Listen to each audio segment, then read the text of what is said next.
कहानी की शुरुआत होती है साल 1965 में। अमेरिका में चल रही सिविल वॉर अब अपने आखिरी समय पर थी। तभी हम एक जहाज के कैप्टन को देखते हैं जिसके हाथ में एक सोने का सिक्का होता है। वह इसी तरह के सोने से बने कई सिक्के वहां रखे डिब्बों में भरकर एक जहाज में लोड करवा रहा था। तभी अचानक उन पर एक हमला हो जाता है। कैप्टन ने जहाज को जल्दी से पानी में उतारा और सारे इंजन और लाइट बंद कर दिए ताकि अंधेरे में किसी को उनका पता न चल सके। और हुआ भी कुछ ऐसा ही। वे दुश्मनों से बचकर सही सलामत वहां से निकल गए। अब यहीं पर सीन कट होता है और कहानी आज के समय में दिखाई जाती है, जहां एक WHO की वैन में एक डॉक्टर बैठी थी जिसका नाम सोफिया होता है। वह अफ्रीका के एक शहर लास वेगस में थी। इस शहर में एक खतरनाक बीमारी तेजी से फैल रही थी। एक नए मरीज की जांच करने पर पता चला कि उसे भी वही बीमारी है जिसके बारे में वह अभी कुछ भी समझ नहीं पाए हैं। तभी मरीज की मां बताती है कि कुछ दिन पहले यह अपने पिता के साथ माली देश गया था और वहीं से लौटने पर इसकी यह हालत हुई है। फिर डॉक्टर सोफिया ने उस लड़के को गाड़ी में बैठाया। अब कुल 6 मरीज हो चुके थे। फिर सोफिया ने अपने सीनियर से कहा कि हमें जल्दी WHO को यह फाइल देनी चाहिए, लेकिन सीनियर का मानना था कि इतने कम केसेस में कोई उनकी मदद नहीं करेगा। सोफिया अब माली देश जाकर यह पता लगाना चाहती थी कि वहां ऐसा क्या है कि लोग बीमार पड़ रहे हैं। माली देश में इस समय बहुत गंभीर जंग चल रही थी। फिर सीनियर ने कहा कि कोई भी तुम्हें ऐसी खतरनाक हालत में उस देश में जाने की परमिशन नहीं देगा। इसी दौरान एक आदमी जिसने चेहरे पर काला नकाब पहना हुआ था उन पर नजर रखे हुए था। शायद उसे डॉक्टर्स का वहां आना पसंद नहीं था। फिर सोफिया और उसके साथी जाने लगे। तभी सोफिया को ध्यान आया कि मरीज के पिता का भी सैंपल ले लेना चाहिए। इसके बाद सोफिया लाइट हाउस की तरफ निकल जाती है जहां मरीज के पिता काम करते थे। वहां पहुंचकर सोफिया ने देखा कि उसकी भी वही हालत है जैसी उसके बेटे की थी, बल्कि वह तो इस बीमारी से मर चुका था। सोफिया ने चुपचाप उसका ब्लड सैंपल लिया और वहां से निकलने लगी। इसी बीच पास के समंदर में एक आदमी बोटिंग कर रहा था और काले नकाब वाला आदमी दूर से डॉक्टर को देख रहा था। वह अचानक सोफिया के पास आया और उस पर हमला कर दिया, लेकिन बोटिंग कर रहा आदमी तुरंत आकर सोफिया को बचा लेता है। इसी लड़ाई में काले नकाब वाला आदमी सोफिया का बैग लेकर चला गया। जब सोफिया की आंख खुली तो वह नोमा नाम के एक जहाज पर थी जो कि समंदर में खजाना ढूंढने वाला जहाज है। तभी सोफिया को वही आदमी दिखता है जिसने उसकी जान बचाई थी। उसका नाम डग होता है। डग समंदर में एक कीमती मूर्ति ढूंढकर उसे पानी से बाहर निकाल रहा था। दरअसल ये लोग उसी CSA वाले जहाज को ढूंढ रहे थे जिसमें सोने के बड़े बड़े बक्से पड़े हुए थे, लेकिन आज तक उसका कोई सुराग नहीं मिला। तभी जहाज का मालिक अल्मोरा बाहर आता है और डग से कहता है कि जो खजाना उन्होंने आज ढूंढा है उसे रात को होने वाली म्यूजियम पार्टी में डिस्प्ले पर लगाना है, इसलिए उसे जल्दी से साफ करवाओ। इसके बाद डग एक नाइजीरियन डीलर से बात करने गया। पार्टी में उस सुंदर कीमती मूर्ति को सबके सामने दिखाया गया। ये असल में एक अफ्रीकन राजा की कब्र थी जिसकी कीमत करोड़ों रुपए होगी। फिर डग जल्दी से उस डीलर के पास पहुंचा और डीलर ने डग को एक सिक्का दिखाया जिस पर CSA लिखा हुआ था। डग ने तुरंत सिक्का ले लिया और कहा कि यह तो उसका बरसों का सपना है। आज तक किसी को नहीं पता चल पाया था कि वह जहाज कहां गायब हो गया था। फिर पार्टी में हम देखते हैं कि एक आदमी जो मास्कैट कंपनी का मालिक था, उसने भी खजाने की खोज पर पैसा इन्वेस्ट किया हुआ था। इस आदमी की माली देश में अच्छी पहचान थी, इसलिए डॉक्टर सोफिया ने उससे वहां पहुंचने में मदद मांगी। कंपनी के मालिक ने कहा कि वहां जाना बहुत खतरनाक है, लेकिन अगर वह फिर भी जाना चाहती है तो वह रास्ता निकालने की कोशिश करेगा। कुछ देर बाद डग भी वहां आ जाता है और CSA का सिक्का एल्मोरा को दिखाकर कहता है कि यह सिक्का माली में रहने वाले एक आदमी को मिला है। डग का मानना था कि वह जहाज भी माली में ही कहीं मौजूद होगा। अल्मोरा यह सुनकर बहुत खुश हो गया और उसने डग और जेम्स को 3 दिनों के लिए माली जाने की इजाजत दे दी। डग ने अल्मोरा से कहा कि वहां जाकर वह इस जहाज को ढूंढने की पूरी कोशिश करेगा और अगर थोड़ा सा भी सुराग मिला तो जहाज को ढूंढने का ऑपरेशन स्टार्ट हो जाएगा। अगले दिन जब वे लोग पोर्ट पर पहुंचे तो सोफिया और डॉक्टर पहले ही बैठे थे। सोफिया ने डग को बताया कि अल्मोरा ने कहा है कि मैं और डॉक्टर भी तुम्हारे साथ माली जा सकते हैं। फिर वे 5 लोग माली की ओर निकल जाते हैं। रात को खाना खाते हुए डग ने सोफिया को उस सिक्के के बारे में बताया और यह भी कि इस जहाज को ढूंढना डग का बचपन का सपना है। फिर वे लोग आराम करते हैं। अगले दिन माली पहुंचते ही सोफिया और जैक अपने रास्ते निकल जाते हैं और डग और बाकी लोग उस आदमी के घर जाते हैं जिसे वह सिक्का मिला था। जब वे उसके घर पहुंचे तो उन्हें पता चला कि वह आदमी मर चुका है। अब उस जहाज तक पहुंचने का रास्ता फिर से बंद हो गया था, लेकिन तभी डग को वहां एक मस्जिद दिखाई देती है। ये तीनों वहां जाकर एक आदमी से मिलते हैं, क्योंकि अक्सर ऐसी धार्मिक जगहों पर पुराने रिकॉर्ड्स दर्ज रहते हैं। डग के पूछने पर वहां खड़े आदमी ने पुराने रिकॉर्ड्स में देखा। तब पता चला कि सालों पहले वहां के पोर्ट पर एक जहाज आया था, लेकिन उस जहाज में कोई भी जिंदा नहीं बचा और पानी का बहाव इतना तेज था कि वह आगे की तरफ बह गया। यह जानकारी डग के बहुत काम आने वाली थी। वह तुरंत अपनी बोट पर गया और वहां अल्मोरा को कॉल करके सब कुछ बताया। फिर बिना देर किए वे लोग जाओ शहर की तरफ रवाना हो जाते हैं, जो रास्ते में थोड़ा आगे आता है। आगे बढ़ने पर उन्हें पानी में कुछ मिलता है जो कि एक मिसाइल जैसी चीज थी। उस पर लगे रंग पर कुछ लगा हुआ था। थोड़ी जांच करने पर पता चला कि वह एक खास तरह की मिट्टी है या फिर जंग भी हो सकती है। लेकिन डग ने कहा कि बहते पानी में इस तरह की मिट्टी मिलना आम बात नहीं है। यह सोचने वाली चीज थी। तभी अचानक एक मिलिट्री बोट उनकी तरफ आने लगी और बोट पर बैठा ऑफिसर बार बार एक ही बात पूछ रहा था, डॉक्टर कहाँ है जो तुम्हारे साथ यहाँ आए हैं? दरअसल वहाँ के राजा को पता चल चुका था कि उसके देश में 2 फिरंगी डॉक्टर आए हैं जो वहाँ आसपास फैली बीमारी की तह तक जा सकते हैं। राजा ने आदेश दिया था कि उन्हें जल्द रोका जाए, वरना बहुत बड़ी परेशानी हो सकती है। डग समझ गया कि कुछ तो गड़बड़ जरूर है, वरना इन लोगों को डॉक्टर से क्या दिक्कत हो सकती है। डग ने जवाब दिया, सर हमें इंग्लिश ज्यादा नहीं आती, तो बोट साइड में लगाकर बात करते हैं। फिर डग ने उनकी ओर एक रस्सी फेंकी जिसे ऑफिसर ने अपनी बोट पर बांध लिया। उसके बाद डग ने अपने दोस्तों को इशारा किया कि बोट को फुल स्पीड में भगाओ और एक ही झटके में ऑफिसर की बोट पलट गई।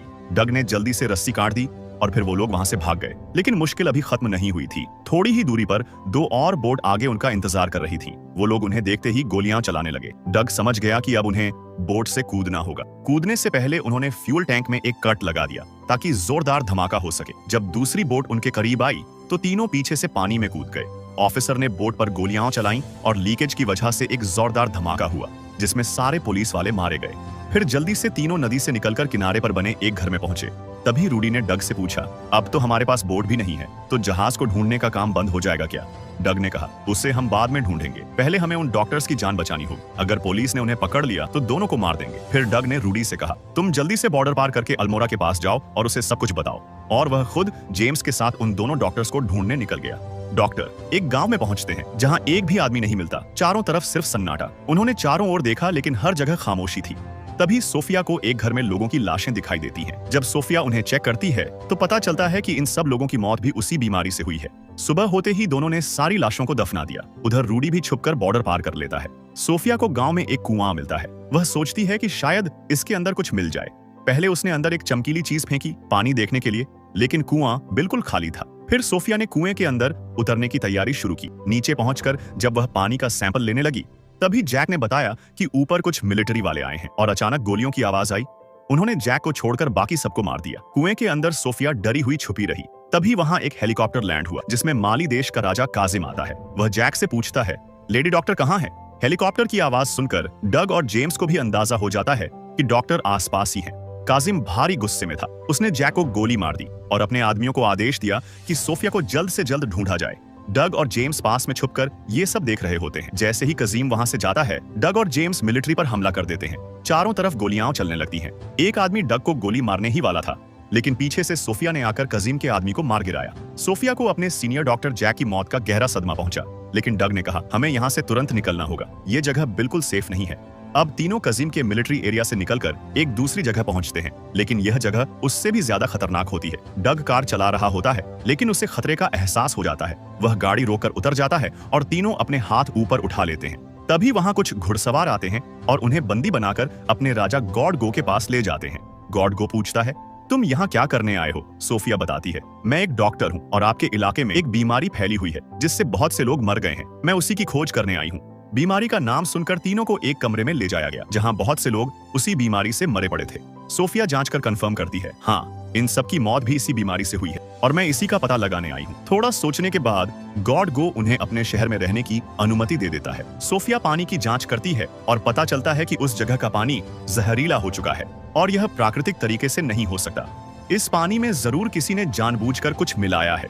उन्होंने राजा गॉड गो को यह बात बताई और कहा, यह जहर पानी में कहां से आ रहा है, इसका पता जल्द से जल्द लगाना होगा, वरना सब मारे जाएंगे। राजा ने भी हामी भरते हुए कहा, जितनी मदद होगी मैं करूंगा, तुम जल्द पता लगाओ। इधर जेम्स वहां के बच्चों के साथ फुटबॉल खेल रहा होता है और बॉल गलती से एक गुफा की ओर चली जाती है। वह बॉल के पीछे पीछे गुफा में जाता है और देखता है कि वहां एक अलग सी पेंटिंग बनी हुई है और उसी पेंटिंग में उस जहाज का जिक्र है जिसे वे लोग ढूंढ रहे थे। यह देखकर जेम्स को पता चलता है कि जहाज यहीं किसी सूखे रेगिस्तान में दबा हुआ है। वह तुरंत बाहर जाकर डग और सोफिया को बुला लाता है। डग बताता है, आज से 200 साल पहले इस जगह पर एक नदी हुआ करती थी, लेकिन अब वह नदी सूख चुकी है। अब तीनों नदी को ढूंढने की तैयारी में लग जाते हैं। पेंटिंग में एक किला भी दिखाई देता है, मतलब नदी के आसपास कोई किला भी था। डग कहता है, हो सकता है यह जहरीला पानी इसी नदी से आ रहा हो। शायद नदी पूरी तरह सूखी न हो और पानी जमीन के नीचे बह रहा हो। तीनों उसी रास्ते पर बढ़ने लगते हैं जहां 200 साल पहले नदी बहा करती थी। थोड़ा आगे जाकर उन्हें किला भी दिख जाता है। किले पर चढ़ने के बाद उन्हें दूर एक सोलर प्लांट दिखाई देता है जो मास्कट कंपनी का होता है। इतनी सुनसान जगह पर सोलर प्लांट होना अजीब था। तभी डग को थोड़ा दूर एक ट्रेन दिखाई देती है जो उसी प्लांट में जा रही होती। तीनों चुपके चुपके ट्रेन के पास पहुंचते हैं और चालाकी से उस पर चढ़ जाते हैं। वहीं रूडी अब अल्मोड़ा के पास पहुंच चुका होता है। रूडी को कपड़ों पर वही लाल रंग का सैंपल मिलता है जो माली में बोर्ड पर मिला था। जब रूडी ने सैंपल की टेस्टिंग की और रिजल्ट अल्मोड़ा को बताया तो वह देखकर वह भी हैरान रह गया। उधर सोफिया, जेम्स और डग भी प्लांट के अंदर पहुंच चुके होते हैं। अंदर जाकर उन्हें असली सच्चाई पता चलती है। यह प्लांट एक रेडियो एक्टिव केमिकल बनाने के लिए काम कर रहा है जो यहाँ मौजूद सूरज की तेज रोशनी से बहुत जल्दी तैयार हो जाता है। तभी सोफिया की नजर कुछ कंटेनर्स पर पड़ती है जिन्हें एक आदमी मशीन से अंडरग्राउंड ले जा रहा था। तीनों ने उसका पीछा किया। बेसमेंट का दरवाजा खुलते ही तीनों यह दृश्य देखकर दंग रह गए। बेसमेंट में हजारों टन रेडियो एक्टिव और जहरीले केमिकल सालों से पड़े हुए थे। कुछ कंटेनर्स में छेद भी थे जिनसे केमिकल लीक होकर जमीन के अंदर जा रहा था और वहीं नीचे बहने वाली नदी में मिल रहा था। और उसी नदी का पानी माली का पूरा देश पीता है।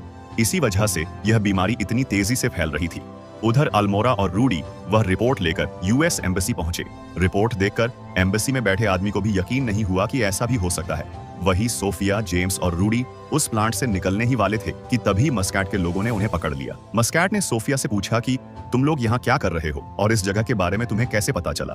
तभी सोफिया मस्कैट से कहती है, तुम इस प्लांट में जो भी कर रहे हो उससे लोगों की जान जा रही। जिस पर मस्कैट बोलता है कि वह ऐसा कुछ नहीं कर रहा, वह तो जहरीले केमिकल्स आग में जलाकर उन्हें खत्म कर रहा है। सोफिया ने उसे बताया कि जो केमिकल तुमने बेसमेंट में रखे हैं वे लीक हो रहे हैं और नीचे जाकर नदी में मिल रहे हैं जिसे पीकर लोग बीमार पड़ रहे हैं। यह सुनकर मस्कैट डर जाता है और सोचता है कि कहीं यह बात सच तो नहीं। अब वे लोग डग और जेम्स को बांधकर कहीं ले जा रहे थे। डग ने दिमाग चलाया और उसके पास पड़ा सोन का सिक्का निकाला। फिर उसने उसी सिक्के की मदद से ट्रक पर लगे बोल्ट खोलने शुरू कर दिए। उसी सिक्के को उसने जेम्स को दिया। जेम्स ने भी जल्दी जल्दी ट्रक के बोल्ट खोले और दरवाजा खुल गया जिससे वे लोग ट्रक से अलग हो गए। फिर हमें दिखाया जाता है कि मस्कैट काजिम से मिलता है और सोफिया ने जो भी बताया था वह सब काजिम को बता देता। काजिम बोलता है कि अगर उसे चिंता है तो वह प्लांट बंद कर सकता है, लेकिन उसके पैसे उसे हर महीने मिलने चाहिए। उसे फर्क नहीं पड़ता कि लोगों के मरने पर क्या असर हो रहा है। इधर डग और जेम्स भी अब रेगिस्तान में भटक रहे थे। उनके हाथ अभी भी बेड़ियों से ट्रक के दरवाजे से बंधे थे। ऐसे ही बंधे हुए वे काफी दूर तक चल गए। बहुत देर तक चलने की वजह से वे बहुत थक चुके थे। तभी बीच रास्ते में उन्हें एक टूटा हुआ प्लेन मिला जो क्रैश हो गया था, लेकिन उसके टायर अभी भी सही थे। किसी तरह उन्होंने उस प्लेन को रेत पर ग्लाइड करवाया और उसी पर सवार होकर आगे बढ़ने लगे। आगे जाकर वे एक गांव में पहुंचे जहां उन्हें एक टेलीफोन मिला। उसी से उन्होंने अल्मोड़ा को फोन करके सारी बात बता दी। फिर वे दोनों वहां पड़ी एक जीप लेकर वहां से गॉड गो के पास जाते हैं और उससे उसके आदमियों की मदद मांगते हैं ताकि वे मिलकर कजिम से लड़ सकें। लेकिन गॉड गो के पास न तो इतने आदमी थे और न ही कजिम जैसे बड़े बड़े हथियार, इसलिए गॉड गो ने लड़ने से मना कर दी, लेकिन अपनी कार उन्हें दे दी जो उसने कजिम से खरीदी थी। इस कार को लेकर जेम्स और डग प्लांट पर पहुंचे, लेकिन वहां उन्हें गेट पर ही रोक लिया गया। दोनों जबरदस्ती बंदूकों के सहारे अंदर घुस जाते हैं। तभी मस्कैट को भी पता चल जाता है और वह तुरंत ऊपर वाले हिस्से में चला जाता है। जैसे ही डग और जेम्स अंदर गए, उन्होंने देखा कि पूरा प्लांट खाली हो चुका था। जेम्स बोलता है कि मस्कैट को यकीन हो गया था कि उसकी वजह से लोग मर रहे हैं और यह बात अमेरिका तक पहुंच गई होगी, इसलिए वे लोग इस प्लांट का नाम और निशान मिटाना चाहते हैं। उन्हें लगा कि यहाँ कहीं बॉम्ब लगाया हुआ होगा। जेम्स नीचे जाकर बॉम्ब ढूंढने लगा। इसी दौरान एक हेलीकॉप्टर लैंड हुआ जिसमें मस्कैट जबरदस्ती सोफिया को लेकर बैठा और वहां से निकलने ही वाला था। तभी डग वहां आ गया। डग मस्कैट को पकड़ने ही वाला था कि तभी वही काला नकाब वाला आदमी जिसे कहानी की शुरुआत में बताया गया था वहां आ जाता है। वह डग को नीचे खींच लेता है। इसी बीच सोफिया भी हेलीकॉप्टर से समय रहते कूद जाती है। नीचे जेम्स को भी बॉम्ब एक कंटेनर में मिल जाता है और वह उसे निकालकर अपने बैग में रख लेता है। उधर मस्कैट हेलीकॉप्टर में बैठकर अपने प्रोग्राम से सोलर प्लांट के पैनल 12 सूरज की तरफ घुमा देता है। अब सभी सोलर पैनल बहुत तेजी से काम करने लगते हैं, लेकिन जेम्स की वजह से कोई धमाका नहीं हुआ क्योंकि जेम्स बॉम्ब पहले ही कंटेनर से निकाल चुका था। यह देखकर मस्कैट बहुत गुस्सा हो गया। इधर सोफिया और डग ने भी काले नकाब वाले आदमी से छुटकारा पा लिया और तीनों कार में बैठकर वहां से निकल गए क्योंकि उन्हें जहाज ढूंढने भी जाना था। लेकिन तभी पीछे से कजीम हेलीकॉप्टर लेकर आ जाता है और उन पर गोलियां चलाने लगता है। डग जेम्स से कहता है, जो भी बॉम्ब तू लेकर आया है सब कजीम पर एक एक करके फेंक। जेम्स वैसा ही करता है। जहां जहां कजीम की गोलियां आती वहीं वहीं धमाके होने लगते, जिससे उन्हें भागने के लिए थोड़ा समय मिल गया। लेकिन इन धमाकों की वजह से कुछ ऐसा हुआ जिसकी उम्मीद किसी को नहीं थी। वहां की रेत खिसकने लगी और वह जहाज जो नीचे दबा हुआ था ऊपर आ गया। जहाज को देखते ही तीनों उसमें घुसकर छिप गए, लेकिन काजिम ने उन्हें देख लिया और जहाज पर गोलियां चलाने लगा। तभी काजिम के कई लोग वहां टैंक और बंदूकें लेकर आ गए और उन्हें चारों तरफ से घेर लिया। हमले के दौरान जहाज में रखे बक्से खुल गए और उनसे सोन के सिक्के बाहर गिरने लगे। यह देखकर डग को यकीन नहीं हुआ कि ये सिक्के अभी भी बिल्कुल सही थे। तभी डग की नजर एक टॉप पर जाती है और वह जेम्स को कहता है कि टॉप को सही पोजीशन में लाओ। जैसे ही कजीम का हेलीकॉप्टर उनके निशाने पर आया, उन्होंने टॉप चला दी। हेलीकॉप्टर में जबरदस्त धमाका हुआ और कजीम मारा गया। कजीम की पूरी फोर्स ने अपने हथियार डालकर सरेंडर कर। तीनों बाहर आकर बिल्कुल हैरान रह गए कि इतनी बड़ी फौज ने उनके सामने सरेंडर क्यों किया। लेकिन तब वे पीछे देखते हैं तो पहाड़ी पर गॉड गो अपनी पूरी फोर्स के साथ खड़ा होता है। उधर अमेरिका में एक अंडरकवर एजेंट जो सारी हरकतें जान चुका था, उसने जानबूझकर मस्कैट की ड्रिंक में वही जहर मिला दिया जो वह माली के लोगों को पिला रहा था, और उसका भी वही हाल होने वाला था जो उसने माली के लोगों के साथ किया था। अंत में हम सोफिया और डुग को देखते हैं। डुग ने वह खजाना गॉड गो और उसके लोगों के लिए छोड़ दिया, क्योंकि इस बीमारी में सबसे ज्यादा नुकसान उन्हीं का हुआ था। और कहानी यहीं खत्म होती है। अगर आपको यह कहानी पसंद आई तो लाइक और सब्सक्राइब जरूर करें।